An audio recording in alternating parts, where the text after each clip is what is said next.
हाय students, आज आपण Faraday's lodge of electrolysis हा पॉइंट आणि याच्यावर जे प्रॉब्लेम विचारले जातात ते प्रॉब्लेम कसे सॉल्व्ह करायचे याच्याविषयी डिस्कशन करणार आहोत.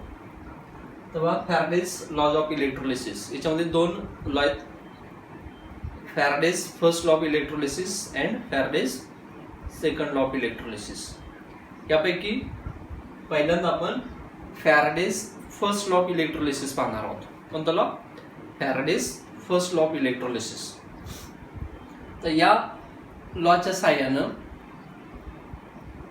आपण काय सांगू शकतो ते आपल्याला बघायचं. तर बा हा लॉ काय सांगतो, स्टेटमेंट काय आहे, काय statement? The amount of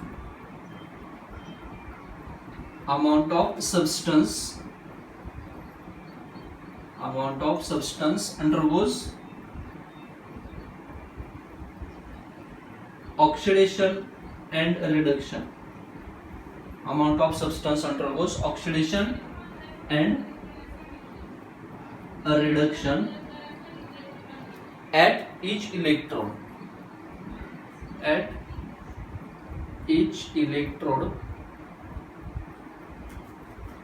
during the process of electrolysis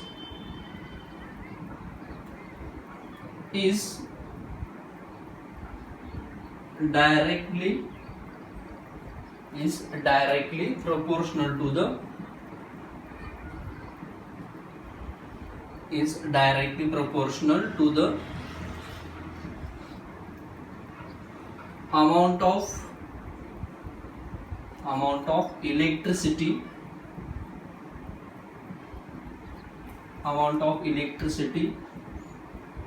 passed through the cell.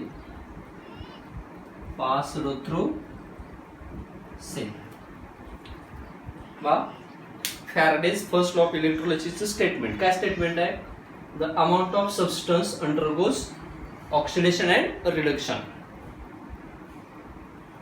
इलेक्ट्रोलिसिसची process होत असताना जो सबस्टन्स ऑक्सिडाइज किंवा रिड्यूस होणार आहे, कुठं?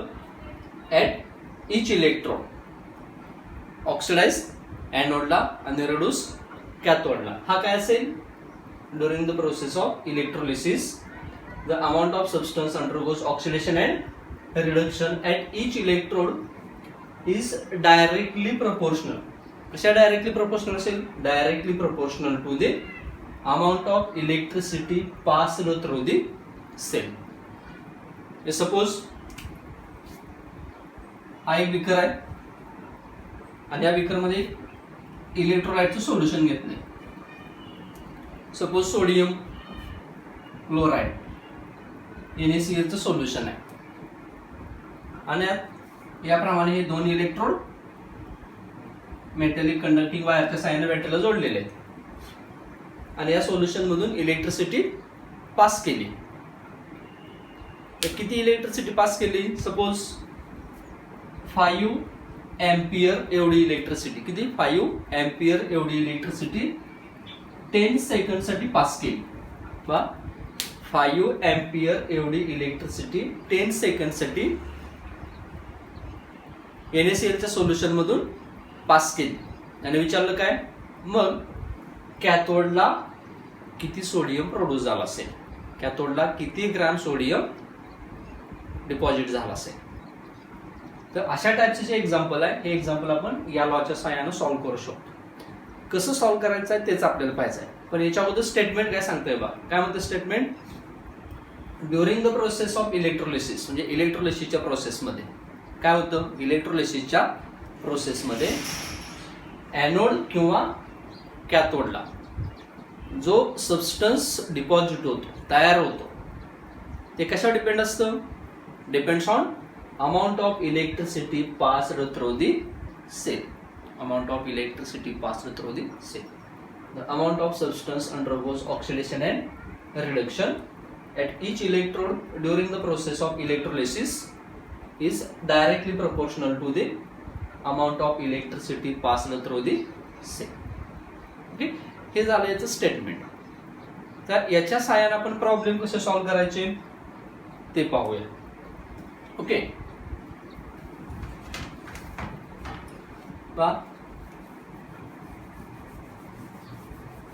याच्यामध्ये आपल्याला एक 4 वेगवेगळे फॉर्म्युले बघायचे. हे फॉर्म्युला एकच आहे पण तो 4 मध्ये डिवाइड केला. पहिला आहे अमाउंट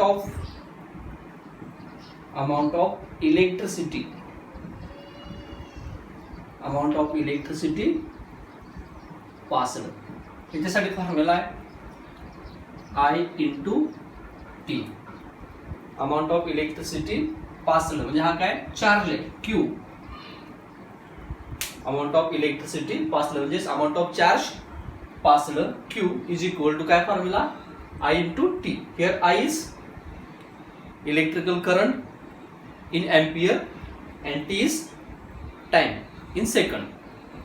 हा झाला पहिला फॉर्म्युला.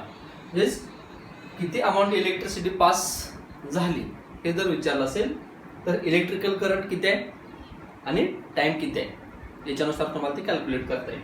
या झाला पहिला formula amount of electricity pass is equal to I into T. Second आहे moles of electrons actually passed. Moles of electrons actually passed. बघा, एक मोल इलेक्ट्रॉन म्हणजे किती असतात 6.022 इंटू 10⁻23 एवढे इलेक्ट्रॉन असतात. एक मोल इलेक्ट्रॉन म्हणजे किती 6.022 इंटू 10⁻23 एवढे इलेक्ट्रॉन असतात. आणि प्रत्येक इलेक्ट्रॉन म्हणजे एका इलेक्ट्रॉनवर जो चार्ज असतो charge on electron is equal to किती आहे 1.6 इंटू 10⁻19 कुलोम. एका मोल मध्ये इलेक्ट्रॉन किती एवढे आणि एका इलेक्ट्रॉनवर चार्ज किती एवढा. तर एक मोल इलेक्ट्रॉनवर असलेला चार्ज किती असेल या दोघांचा गुणाकार म्हणजे किती 6.022 इंटू 10⁻23 इंटू 1.6 इंटू 10⁻19 आणि या दोघांचा जर गुणाकार केला तर जी व्हॅल्यू येते ती आहे 96,473. इथे 96,473 that means nearly equal to 96,500 coulomb per mole. एका मोलवर असलेला जो इलेक्ट्रॉनिक चार्ज आहे तो किती असेल 96,500 कुलोम इतका असेल. ओके, तर मला काढायचं काय moles of electrons actually pass झालं कुठले एवढी इलेक्ट्रिसिटी एवढ्या टाइम साठी पास केल्यानंतर कसं झालं. मग इलेक्ट्रिसिटी जी कुलोम मध्ये एवढा चार्ज पास झाल्यानंतर 96,500 कुलोम एवढा चार्ज पास झाल्यानंतर किती मोल इलेक्ट्रॉन पास होतील 1 मोल एवढे इलेक्ट्रॉन पास होतील. मग Q एवढा चार्ज पास झाल्यानंतर किती moles of electrons actually pass झालेले असतील ते किती असतील moles of electrons actually passed is equal to Q divided by 96,500. that means that is equal to I into T upon 96,500. दोन प्रॉब्लेम तयार झाले तर दोन फॉर्म्युले तयार झाले. पहिला amount of electricity passed I into T that is equal to Q and second moles of electrons actually passed ते किती Q divided by 96,500 that means I into T upon 96,500 याप्रमाणे दोन झाले. तर तिसरा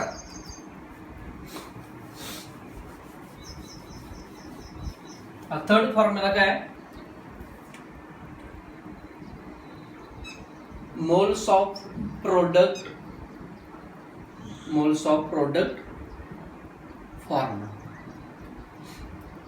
तर याच्यामुळं एवढी इलेक्ट्रिसिटी एवढ्या टाइम साठी पास झाल्यामुळं पर्टिक्युलर सोल्युशन मधून किती मोल सबस्टन्स कॅथोडला डिपॉझिट झाला म्हणजे मोल्स ऑफ प्रोडक्ट किती फॉर्म झाला. तर याच्यासाठी फॉर्म्युला काय, I into T divided by 96500 into mole ratio into mole ratio. आता हा मोल रेशो काय, तर बघा हा मोल रेशो काय, सपोज याप्रमाणे रिएक्शन आहे NA बरोबर आहे ना. सोल्युशन कोणता NaCl चा आहे. मग NaCl मध्ये काय होईल, Na प्लस वेगळा आणि Cl मायनस वेगळा. Cl कुठे जाईल, ॲनोडला. कॅथोडला कोण जाईल, Na. Na चं रिडक्शन कसं होईल, Na plus plus electron which gives Na. हा एक मोल Na तयार होण्यासाठी किती इलेक्ट्रॉन लागले, 1 लागला. याचा जो मोल रेशो असेल तो काय असेल, 1/1.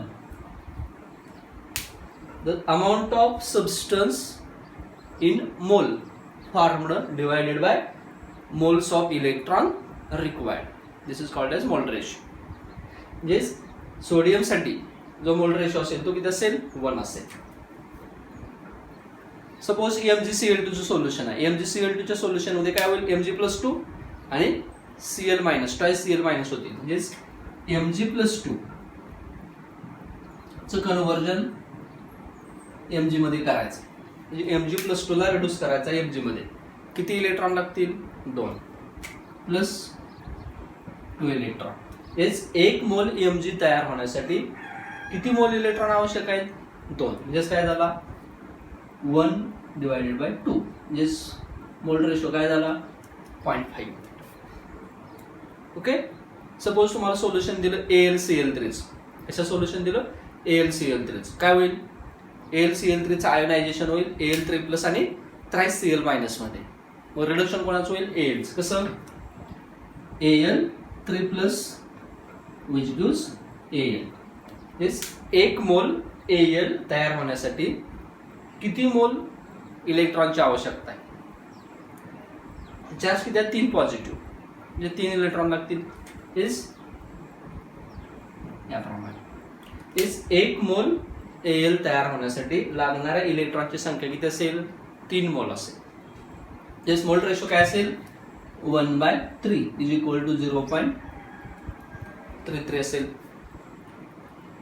सपोज सोल्युशन तुम्हाला दिले SiCl4 सिलिकॉन क्लोराइडचं सोल्युशन दिलं, टेट्राक्लोराइड्स. अशा वेळेस मोल रेशो काय असेल, तर काय असेल, Si4 plus which gives Si. Okay. किती इलेक्ट्रॉन लागतील, 4 इलेक्ट्रॉन. अशा वेळेस रेशो काय असेल, 1/4 इज इक्वल टू 0.25. मोल रेशो काय, what is mole ratio, moles of product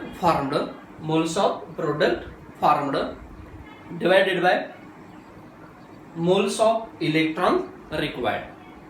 mole ratio साठी फॉर्म्युला काय झाला, मोल रेशो. काय मोल रेशो, फॉर्म्युला लिहून घ्या. Mole ratio is equal two moles of substance formed upon moles of electron required.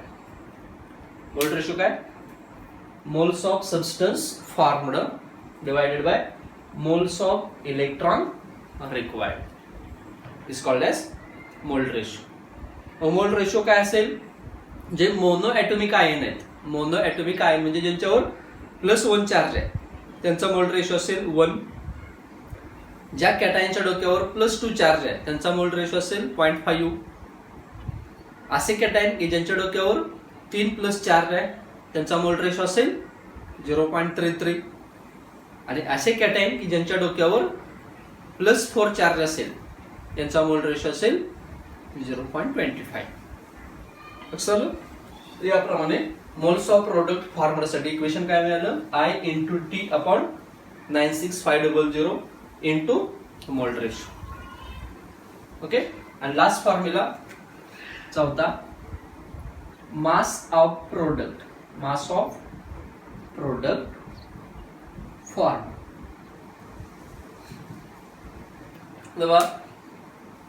Mass of product form साठी equation काय होईल? मोल आणि मास मध्ये काय रिलेशन आहे? N is equal to mass upon molar mass. Moles is equal to mass upon molar mass. Therefore mass is equal to काय होईल? Moles into molar mass. Moles किती आहेत? एवढे. मोल्स किती आहेत? एवढे. याच्यापासून जर मास काढायला झालं तर आय या व्हॅल्यूला कशाने मल्टिप्लाय करायला लागेल? Molar mass. म्हणजे फॉर्म्युला काय होईल? Mass of product formula is equal to I into T upon 96500 into mole ratio into molar mass. Okay, काय मिळाला?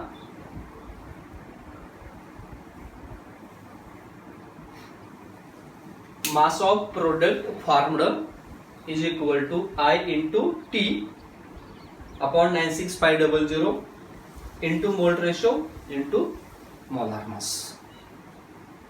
लक्षात आलं? तर याप्रमाणे चार फॉर्म्युले आहेत. Amount of electricity passed is equal to I into T. Moles of electrons actually passed is equal to I into T divided by 96500. Moles of product formed is equal to I into T upon 96500 into mole ratio. Mole ratio काय? Moles of substance formed upon moles of electron required. and last mass of product formed is equal to I into T upon 96500 into mole ratio into molar mass.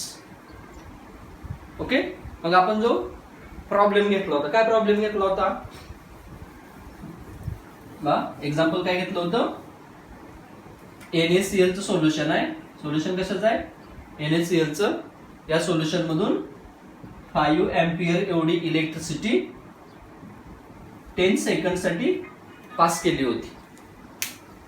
NaCl solution मधून 5 ampere एवढी electricity 10 second साठी pass केली होती. तर कॅथोडला किती sodium तयार होईल? कॅथोडला किती मास सोडियमचं तयार होईल? तर सिंपल बा, आय किती आहे? 5. आय किती आहे? 5. टी किती आहे? 10 सेकंड. हे करा काय? 5 into 10 divided by 96500 into mole ratio. Sodium साठी सोडियमचं रिडक्शन कसं होईल? याचं कन्वर्जन होईल Na++Cl- आणि हा Na काय करेल? Plus electron which gives Na. म्हणजेच 1 मोल Na तयार होण्यासाठी किती इलेक्ट्रॉन लागले? 1. म्हणजे मोल रेशो काय आला? 1/1 म्हणजेच 1.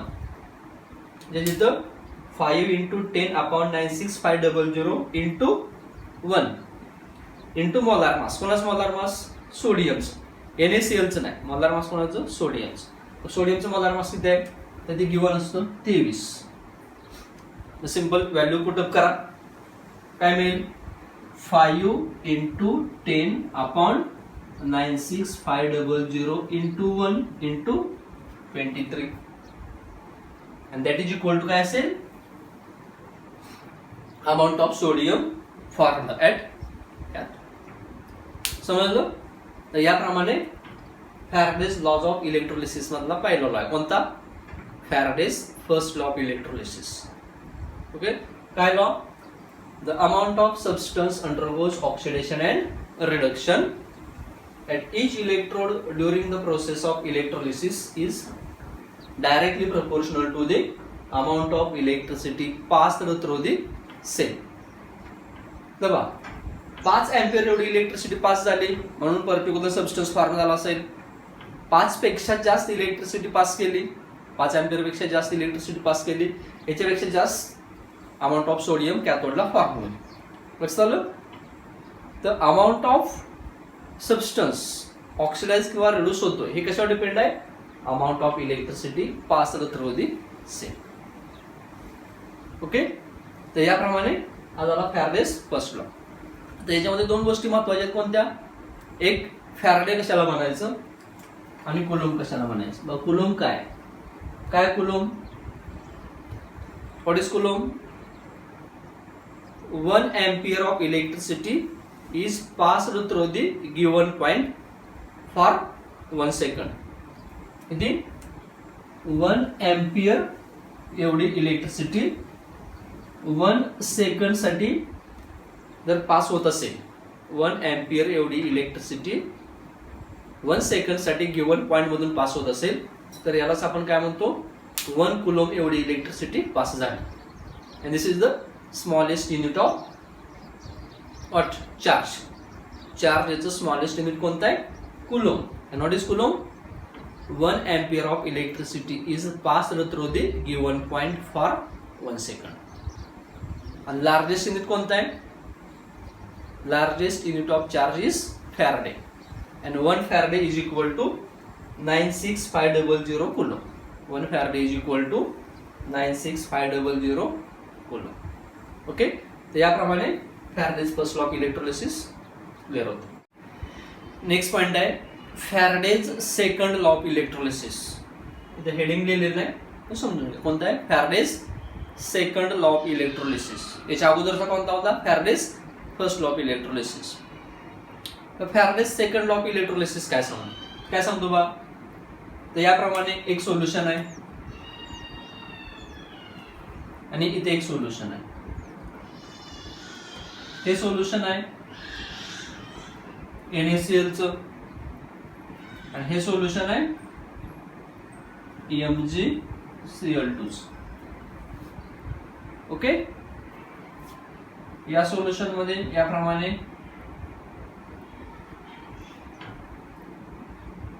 आणि इथं याप्रमाणे असेल आहे आणि हे दोन्ही काय केले आहेत? दोन्ही सोल्युशन सिरीज मध्ये जोडलेले आहेत. दोन्ही सोल्युशन काय केले आहेत? सिरीज मध्ये जोडलेले आहेत. यामधूनही 1 फॅराडे एवढी इलेक्ट्रिसिटी पास केली आणि याच्यामधूनही 1 फॅराडे एवढीच इलेक्ट्रिसिटी पास केली. काय म्हटलंय? एक NaCl चं सोल्युशन आहे, एक MgCl2 चं सोल्युशन आहे. दोन वेगवेगळे सोल्युशन दोन वेगवेगळ्या बेकर मध्ये घेतलेले आहेत, वेगवेगळ्या इलेक्ट्रोलाइटची आणि एकाच सिरीज मध्ये जोडलेले आहेत, एकत्र जोडलेले आहेत. दोन्ही सोल्युशन मधून same amount of electricity pass केली. किती पास केली? 1 फॅराडे एवढी. तर कॅथोडला तयार होणारा जो सबस्टन्स असेल किंवा एनोडला तयार होणारा जो सबस्टन्स असेल तो किती इलेक्ट्रिसिटी पास झाली याच्यावर डिपेंड असणार नाही. तर तो कशावर डिपेंड असेल? Depends on their chemical equivalent mass. याचं केमिकल इक्विव्हॅलंट मास किती आहे किंवा याचं केमिकल इक्विव्हॅलंट मास किती आहे. लक्षात? दोन सेल मध्ये वेगवेगळे इलेक्ट्रोलाइट फिल केले. ओके. आणि दोन्ही सेल एकत्र जोडले आणि दोन्ही सेल मधून same amount of electricity pass केली. तर एनोडला तयार होणारा सबस्टन्स किंवा कॅथोडला तयार होणारा सबस्टन्स हा एनोड किंवा कॅथोडला तयार होणाऱ्या सबस्टन्सच्या केमिकल इक्विव्हॅलंट मासच्या डायरेक्टली प्रपोर्शनल असेल. असं कोणी सांगितलं? Faraday's second law of electrolysis. काय सांगतोय बा? काय? when same amount of electricity is passed through the different cell containing different electrolyte. When same amount of electricity is passed through the different cell containing different electrolyte and arranged in series then what happen? Then the amount of substance oxidized or reduced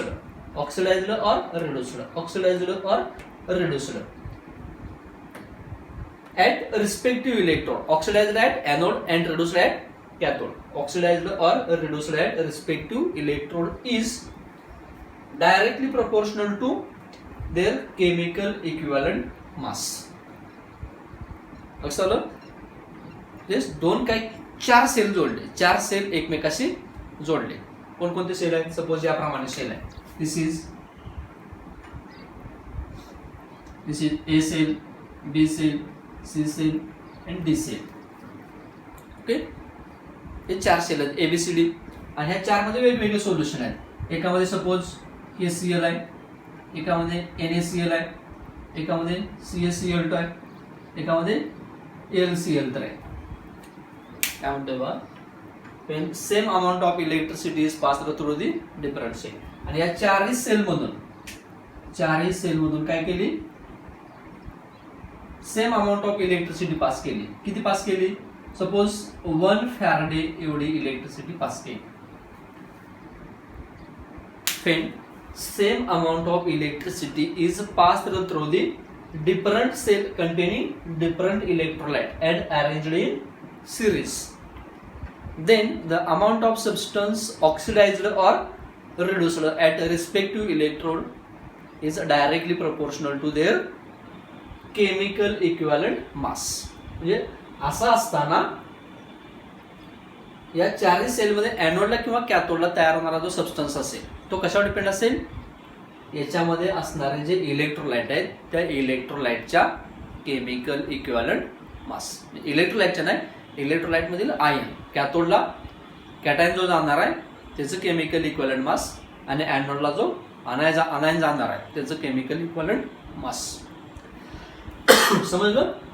तर याप्रमाणे हे झालं statement of Faraday's second law of electrolysis. म्हणजे काय होईल, moles of A formed, हा ए sale आहे, NaCl ला काय म्हणतो आपण ए म्हणू आणि MgCl2 ला बी म्हणू.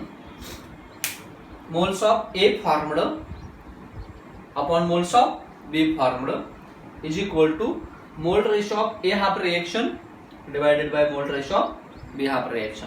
आता हा मोल रेशो म्हणजेच काय, moles formed divided by moles of electrons required, हा असतो मोल रेशो आणि यालाच केमिकल इक्विव्हॅलंट मास असं म्हटलं जातं. यालाच काय म्हटलं जातं, chemical equivalent mass. Equivalent mass म्हणजे काय सांगितलेलं आहे आपण, equivalent weight is equal to molar mass किंवा यालाच आपण काय म्हणू ॲटॉमिक मास, ॲटमसाठी atomic mass divided by acidity, basicity और number of moles of electrons असं आपण पाहिलेलं आहे. Equivalent weight is equal to काय, atomic mass divided by acidity, basicity और मोल्स ऑफ इलेक्ट्रॉन्स रिक्वायर्ड किंवा चार्ज म्हणतो आपण. लक्षात, इथं आपल्याला चार्ज असणार आहे कॅटायनवर, म्हणजे इथं काय घेणार आपण मोल्स ऑफ इलेक्ट्रॉन घेणार, इथं एसिसिटी किंवा बेसिसिटी घेणार नाही. लक्षात, is equivalent weight is equal to atomic mass divided by charge. आता इथे चार्ज म्हणजेच काय असेल, मोल्स ऑफ इलेक्ट्रॉन्स रिक्वायर्ड.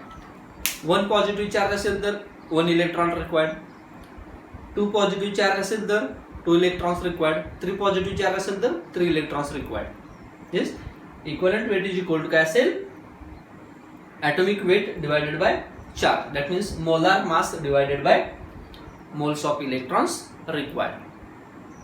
कसं, आणि मोलार मास म्हणजेच किती असतं, 1 मोल इतका असेल. मोलार मास इतका सबस्टन्स म्हणजेच किती, 1 मोल इतका. म्हणजेच equivalent weight is equal to 1 mole substance divided by त्याच्यावर असलेला charge, that means moles of electrons required. आणि हीच डेफिनेशन मोल रेशोसाठी आहे.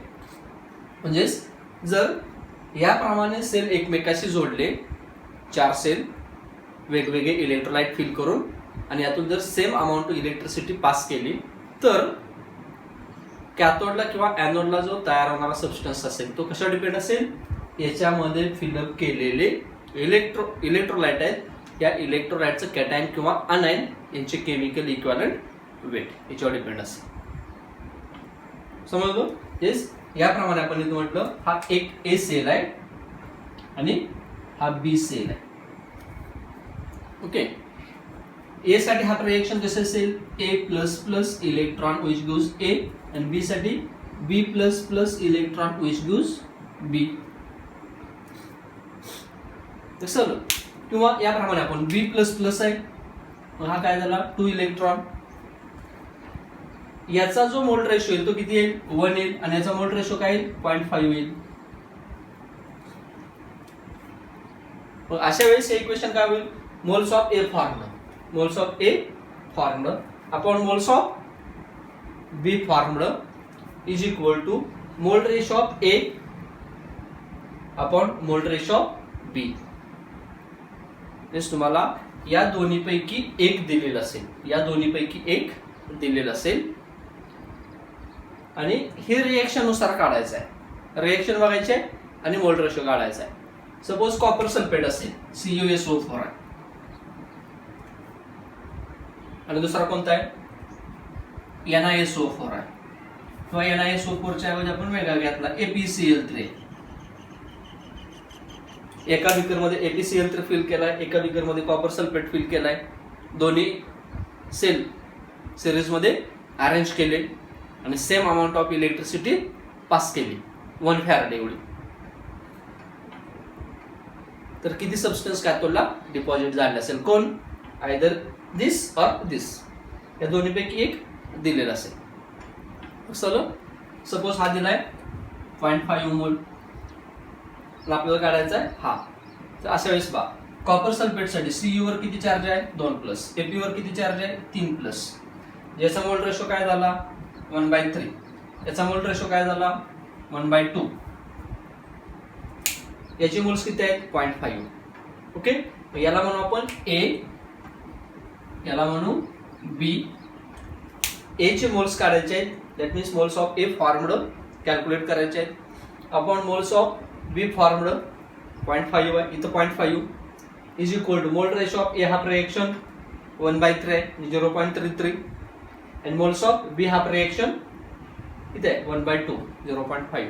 0.33 upon 0.5 is equal to moles of A formed upon 0.5.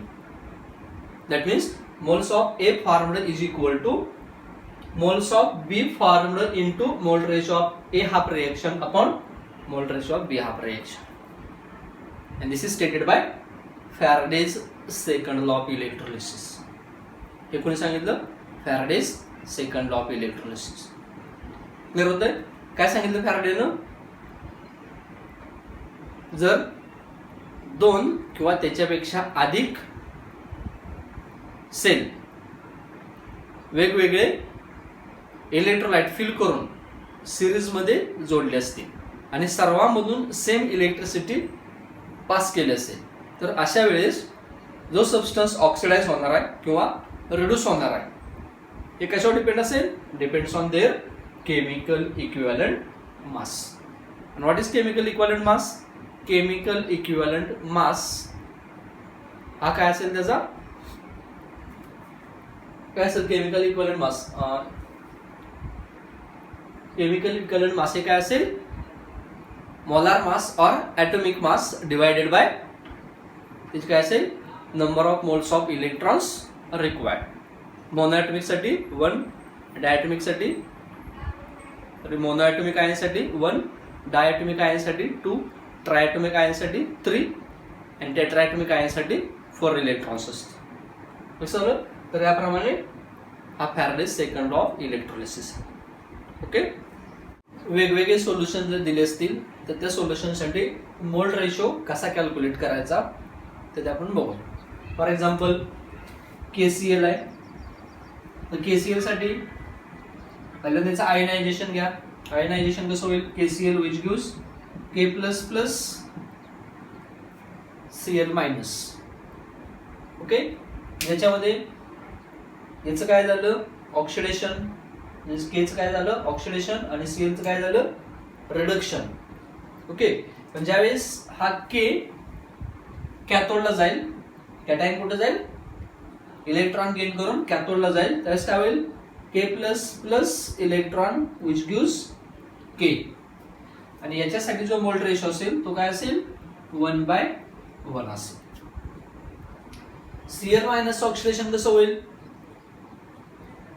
Cl- which gives Cl2, half of Cl2 plus electron.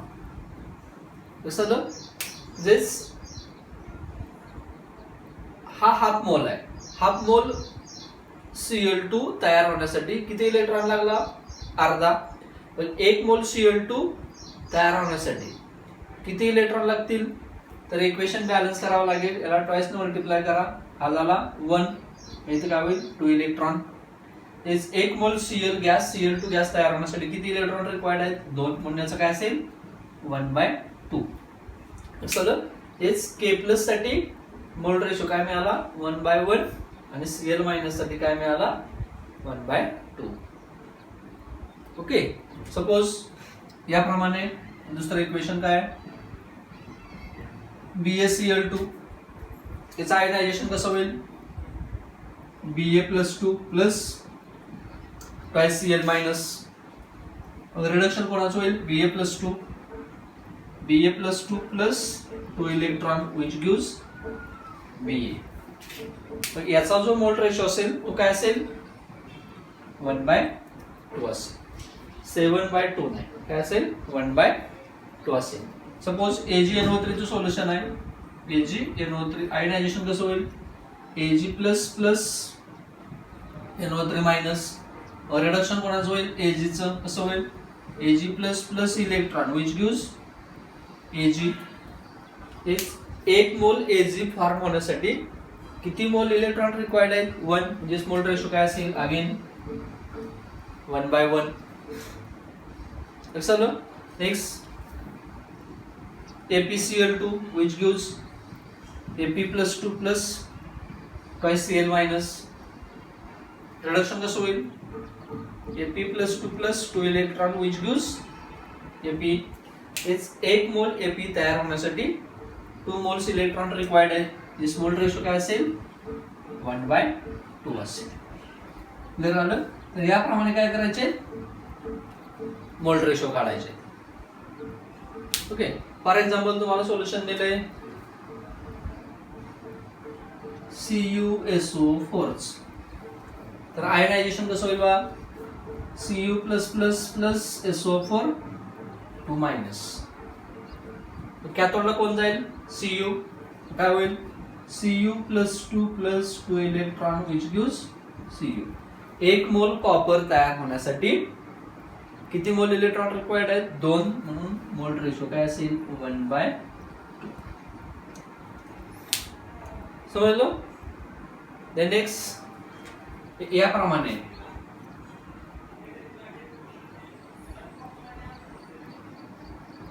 ApCl3 ionization कसं होईल Ap3+ thrice Cl minus. आता याचं reduction Ap3+ 3 electron which gives Ap. 1 मोल Ap तयार होण्यासाठी किती मोल electron required आहेत 3. याचा मोल रेशो काय असेल 1/3. लक्षात आलं. हे सिंपल. ज्याच्यावर एक पॉझिटिव्ह चार्ज असेल ज्याच्यावर किती असेल एक पॉझिटिव्ह चार्ज असेल याचा मोल रेशो असेल 1/1 म्हणजेच 1. त्याच्यावर 2 पॉझिटिव्ह चार्ज असतील त्याचा मोल रेशो असेल 1/2 म्हणजेच 0.5. त्याच्यावर 3 पॉझिटिव्ह चार्ज असेल त्याच्यासाठी मोल रेशो असेल 1/3 0.33. असं हे अतिशय महत्वाचं आहे. तर मोल रेशो तुम्हाला दिला जात नाही. मोल रेशो तुम्हाला कॅल्क्युलेट करता आला पाहिजे. याप्रमाणे तुम्हाला सोल्युशन दिले जातात. याप्रमाणे तुम्हाला इलेक्ट्रोलाइट दिले जातात. इलेक्ट्रोलाइट वरून तुम्ही ओळखायचं आहे किंवा मोल रेशो अगोदर डिटरमाइन करायचा. मोल रेशो कॅल्क्युलेट करता आल्याशिवाय तुम्हाला फॅरेडेस फर्स्ट लॉ असेल किंवा फॅरेडेस सेकंड लॉ असेल याच्यावरचे एक्झाम्पल्स याच्यावरचे प्रॉब्लेम सॉल्व्ह करता येणार नाही. ओके.